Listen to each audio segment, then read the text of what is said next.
Hi, welcome back. This is Thonan for the Daily Grind, and this is a quick video that I'm going to show you about my progress on the newbie account. For those people interested, I have been able to clear now up to the 5th boss node in the SOD event, and if you have noticed, my sword is already legendary 1, and I'm going to show you also how my PvP has changed.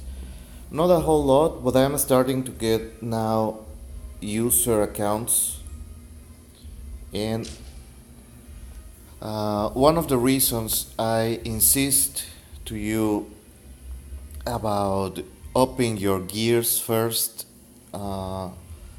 See here, the power difference is not very big, so even though this guy has a legendary 3 Harley Vixen, I'm going to be able to defeat him because I'm outgearing them a whole lot.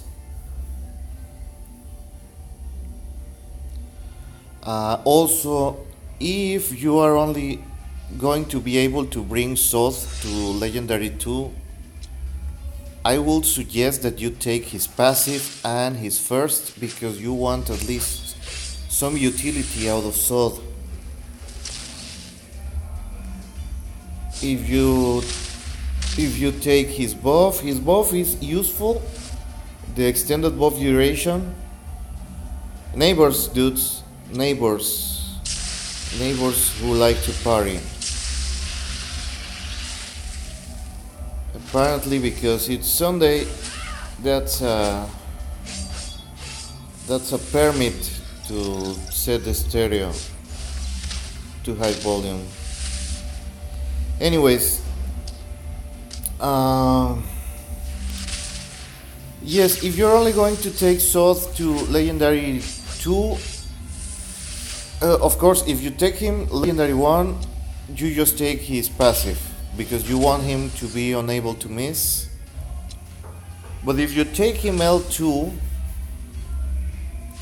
I will recommend to you that you take his basic instead of his buff extension, because you want some utility out of your characters. And even though it's a health immunity and it's just somewhat gated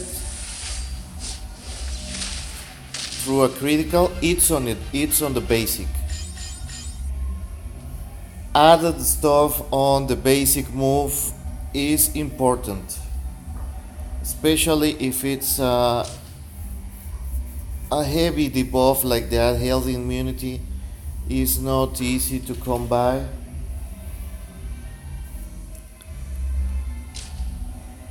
And as you saw, now this fight is going to be a lot more difficult,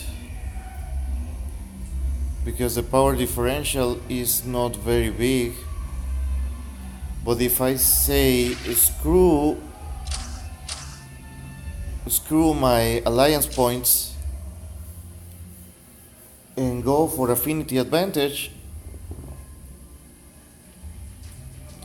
because really I can't insist enough, there are people who take this very seriously, the alliance competitions, but outside of alliance tokens you don't get anything out of that.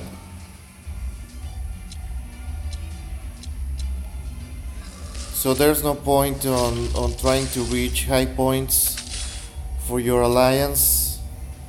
Not saying that you shouldn't compete, but there's no point in pursuing alliance points over victories on PvP. And that's something that also makes me sad, because I was very, very interested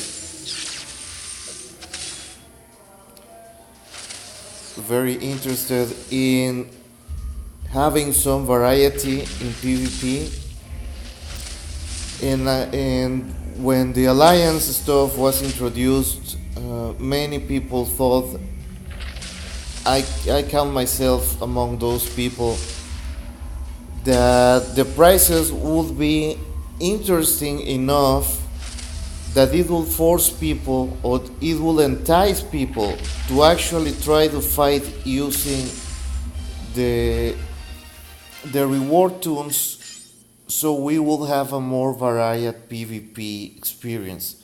But sadly, this is not the case since it's only tokens that you get, and the people who have the varied enough roster to actually make use of the compositions, they don't need the alliance tokens. Really, what you really want the alliance tokens for is for energy, PvP energy and PvE energy. And one, since you only get around 2 packages of each every day, then you only need to make at least 1800 alliance tokens per day to be able to pay for your energy. Yes, some of the shards are interesting or useful, like for example being able to get Dr. Fate shards without actually farming his node. That's convenient, but since you can actually buy them directly and you have to wait for a random offering, then it doesn't make much sense to keep scoring high just to buy tokens, just to buy shards. That's not incentive enough to miss victories. And now that 3-star victories are tied to high scoring, it doesn't make sense to sacrifice your 3-star victories just to score some alliance tokens. And I hate these motherfuckers because everything was just fine until I decided to start recording. Then they started throwing a party. Fucking people, I hate them. And the sad part is, I can talk to the police, I can call the police, and the police is going to come, and they're going to lower the volume a bit. I think even gringo people suffer from this. But here they won't drag them to jail, they are not going to detain him. So, what the fuck. And it's even and it's crappy music too on top of that. Nothing even remotely interesting. So also I'm also ranking already top 10k, and I might be able to finish top 5k with this account, especially after today.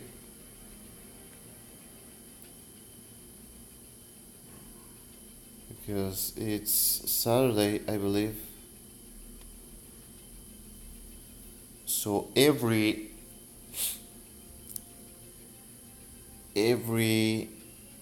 oh, finally they showed up.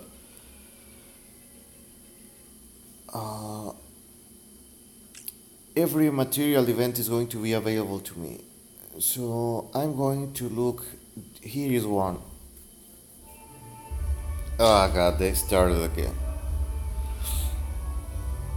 Full legendary setup. And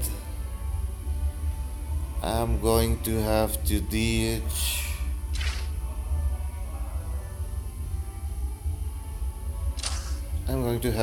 Hal Jordan because he won't be useful for me. So chances are,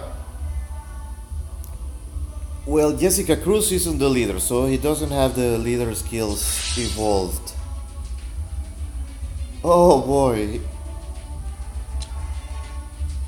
He doesn't have the free taunt. Nice. As good as that.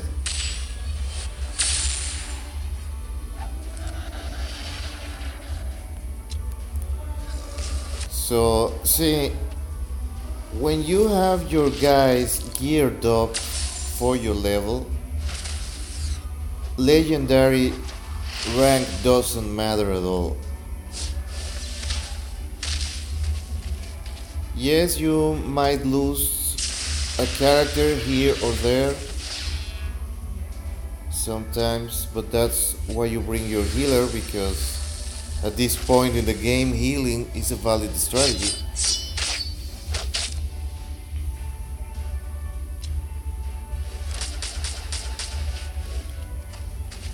And this is the thing, you simply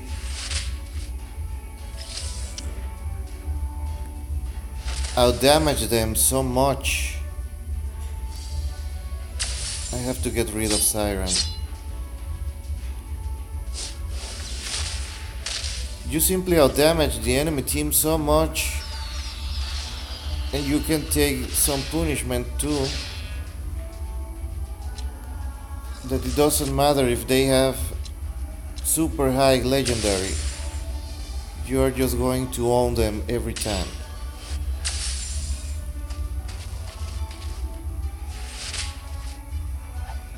Like this. See, it doesn't matter.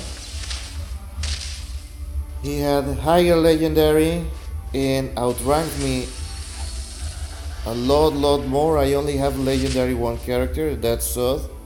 I'm going to finish with a legendary 2 General Soth for this event.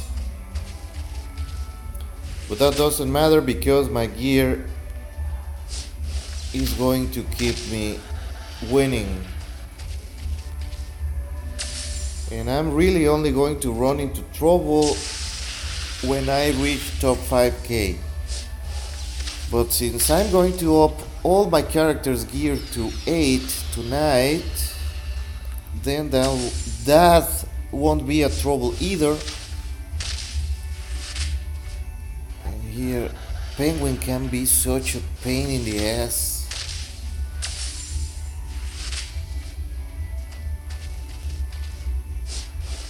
Oh god, die already. Fun tidbit, if you stun Penguin when you kill him, he doesn't perform the last action because he will be stunned. And I'm already hanging out with the big boys. So let's go look for somebody else that is high points. This one looks fun. And I'm also going to be at a disadvantage here, so I'm going to bring Luthor on. And why Luthor? Luthor can purge with his basic. And if he were legendary, then the Larfleeze would be even easier. You don't have to be scared about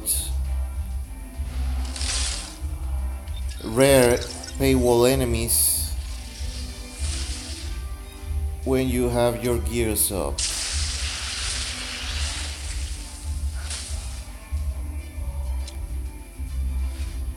And then you debuff Larfleeze and you give turn meter down to Larfleeze.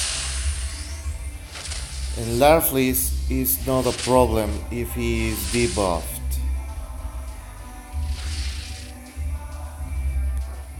So intelligence down.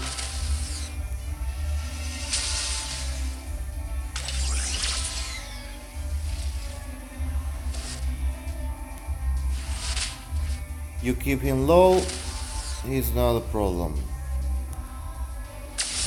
I can withstand another one.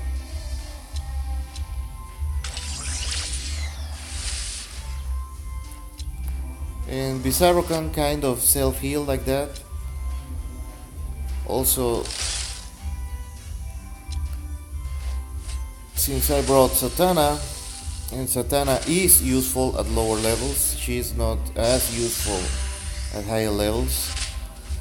This is a point of contention for people on the boards and me. Some people like their Satana a whole lot, but I can't personally recommend Satana to any serious player. Even though she is very tanky at gear 11 and she has a very powerful basic attack and her rabbit is also very easy for criticals. She is so slow and she has no utility outside of her heal. Even though it cycles fast, you can neutralize Satana with anything. Slowdowns make her even slower. Stuns take forever to purge. Because she is slow, she will take her turn even later. So it doesn't matter. She needs somebody else to protect her. She is not a glass cannon. She can take a lot of punishment. But she doesn't have the utility or the skills to guarantee that you will be able to come from behind in a fight if Satana is your last character. Because at least some strikers, they shake the debuffs faster because they are fast. Here's legendary Satana, so let's go check that out. And yes, it looks like a fairly powerful team. And it's mostly greens and blues, so I'm going to change my strategy to blue heavy. Now, is Satana a threat? Yes, she is a threat. She can one-shot several greens, and that makes her dangerous, but also since she can be easily controlled, then you shouldn't worry too much about her if you bring a character that has affinity over her. And that's the thing, several reds can one-shot Satana too. But the caveat is most of the reds are also way faster than Satana. So even if reds were unable to one-shot Satana, chances are that most of your reds are going to go all before her. And having first strike capability is still very important, even if it's not vital in this game anymore. To be able to go first, it's still a huge advantage. Because the faster your character is, the faster his skills are going to cycle, and the faster that character is going to shake debuffs. Look, similar level, and with two greens versus several blues, and I'm still able to win rather easily. And now I didn't even have to heal thanks to Swampy.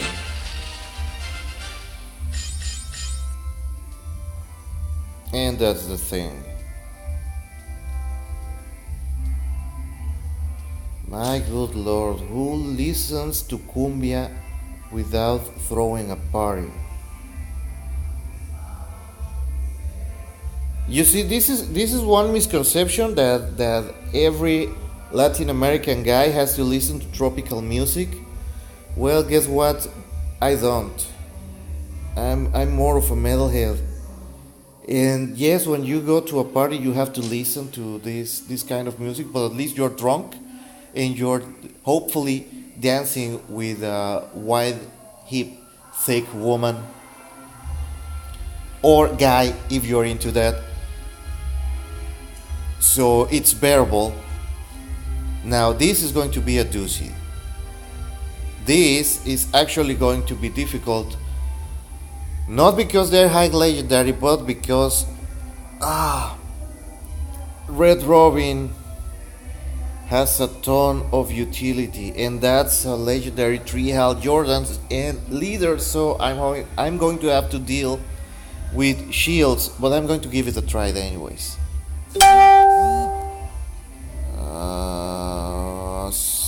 I'm going to bring Luthor back.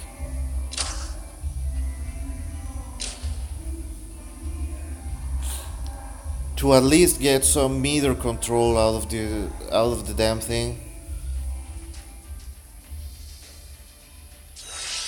But at least I can't miss. So it's all down to see if I can one-shot somebody here. And that wasn't a critical. Yeah, no worries. Gear is going to pull through. I'm outgearing them, and I'm outgearing them severely. They have more level and they have more rank, but they don't have enough gear. I'm doing a ton of damage that I shouldn't be doing. If we were same gear level, they will have the advantage just from utility alone. Let's see, when you get your gears up, I can't stress that enough. I sound like a broken record, but up your gears. Watch. This is actual proof that legendary rank means squat when you outrank them in gears. You are faster, you hit harder, you are better, you have the technology. And I'm nearing my victories needed to keep advancing. I'm going to go out of energy now. So, okay, this one.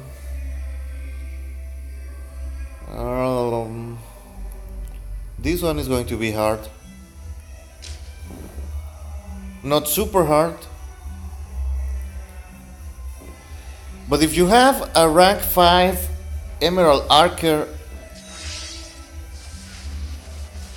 and a rank 5 Green Lantern, go with the Oli lead every day instead of putting Jordan at front, because the shield he gives for the team depends on the health pool of your team.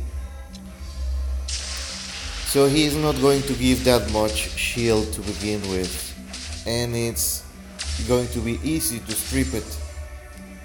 Whereas if you put Oli in charge, even though criticals are also rare at low level, you are going to get more criticals than shields, and you get turn meter out of that. Turn meter control is important. It's even more important at low level, because at low level even a single point in the speed makes a lot of difference. Should have taunt. Well, I'm going to heal with Luthor, and with Zatanna just so Bizarro doesn't die. I hate my neighbors, and I hate my cat too. And that's not true, I love you guys.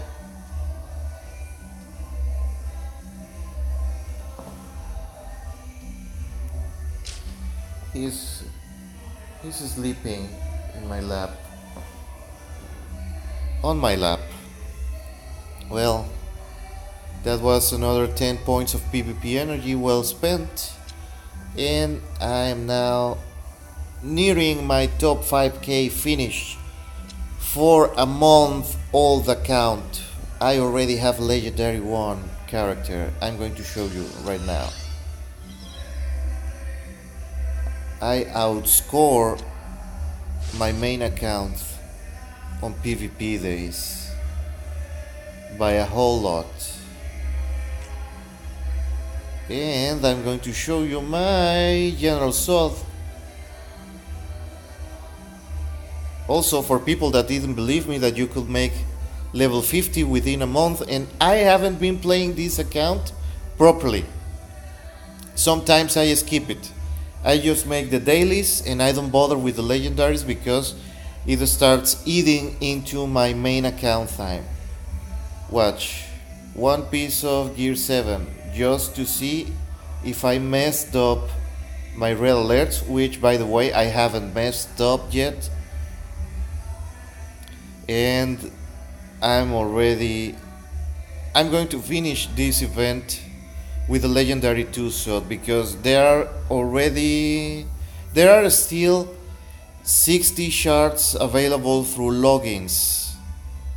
So 60 and 60, that's 120, so I just have to play 2 more days or 1 more day to get my shards and I get a legendary 2. So I'm going to walk out of my first month of play with a legendary 1 character.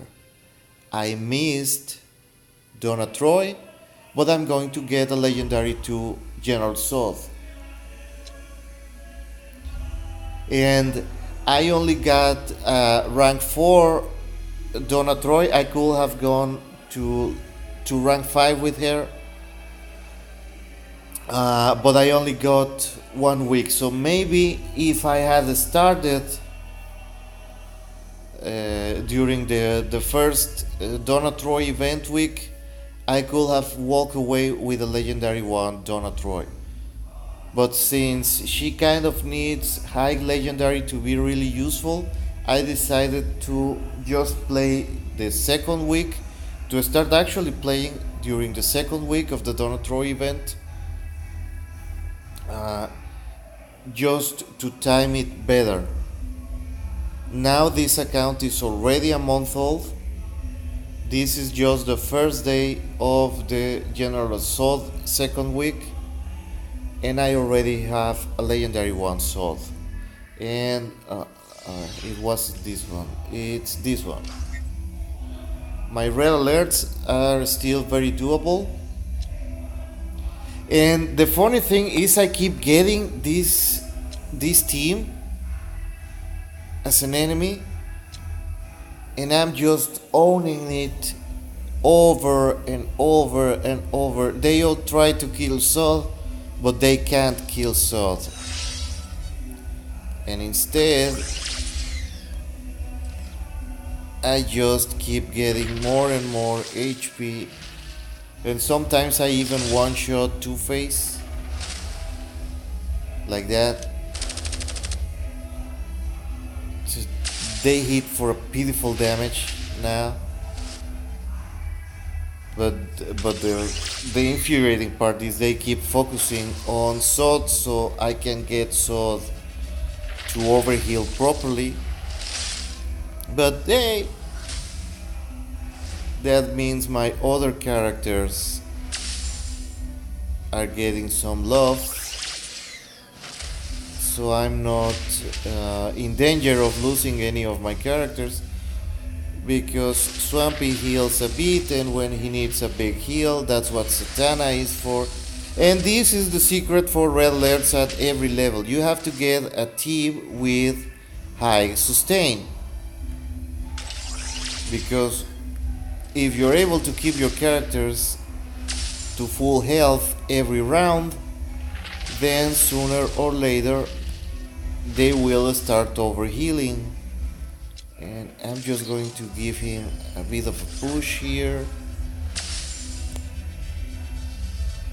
and he finally finished with some overheal.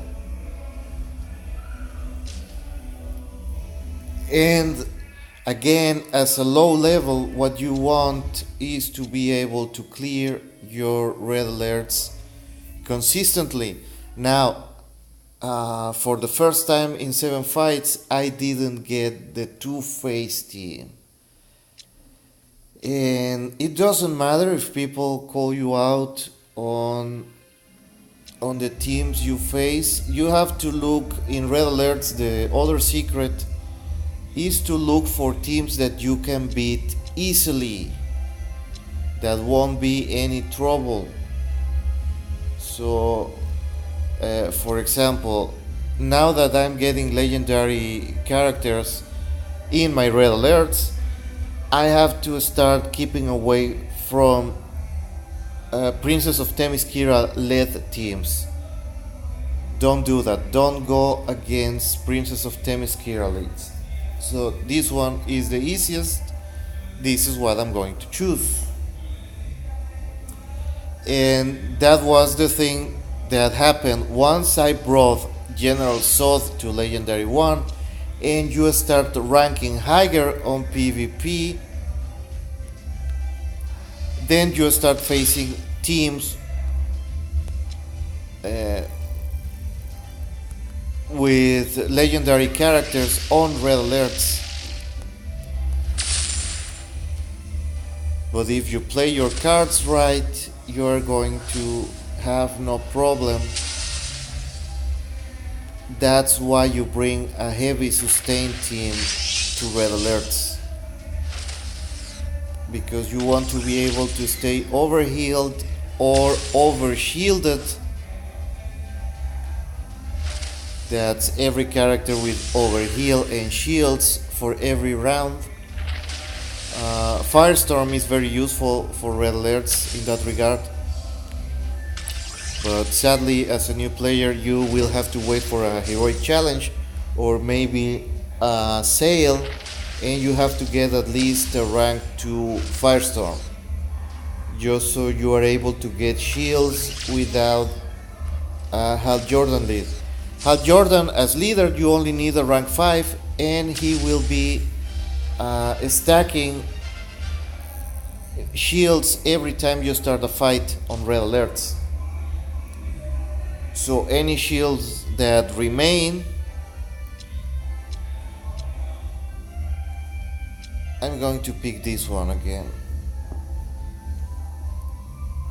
because also now that I'm facing ranks 4 and rank 5 Swamp Things, that means that once Swamp Thing revives, he will also revive his team, so you don't want to be facing that.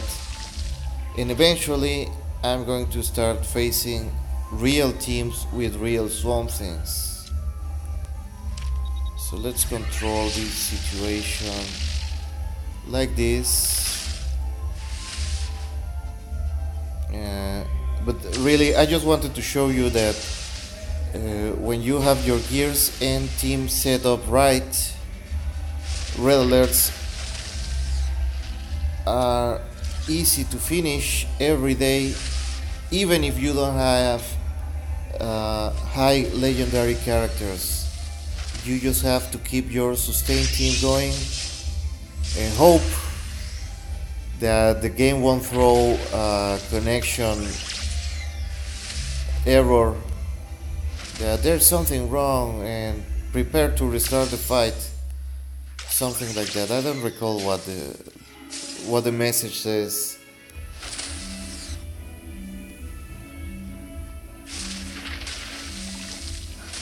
But let's see.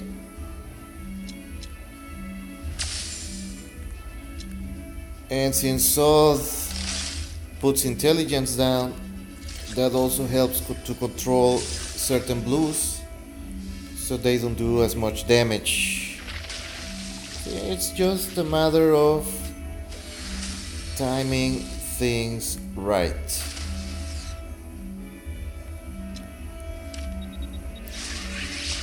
And she's gone, and Zod is back to full health, and he's going to overheal like that. See? No problem. No problemo, like the Terminator says.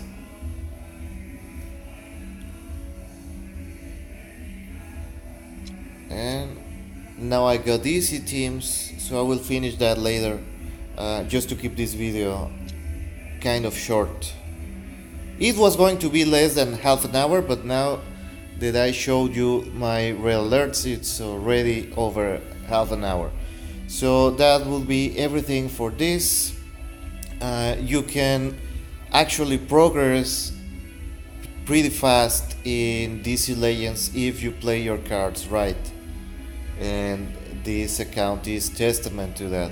I have several others that I have abandoned because I don't have as much time to switch around the accounts. But see, it's entirely possible for you to end up with a legendary character from the monthly events now that they are easier to get into because the lists aren't as restricted as they were before. You can get your first legendary characters through the monthly event, so you don't have to worry about that. Don't stress so much about finishing the whole thing. If you're able to reach node 7, boss node 6 2 times, you will have to farm almost every day for the whole event, both weeks, but you can get a legendary 3 without much suffering. Of course, the easiest way to achieve that is to finish the whole thing twice, and then you do some minimal farming to get to legendary 4. So don't stress too much about that. You will get there eventually, and by eventually I'm really meaning by your second or third month. So stop spending your gold on shards. Shards will come naturally. You will have so many shards. Sorry. In a very short amount of time, you're going to have so many shards, you won't know what to do with them. So don't worry about shards.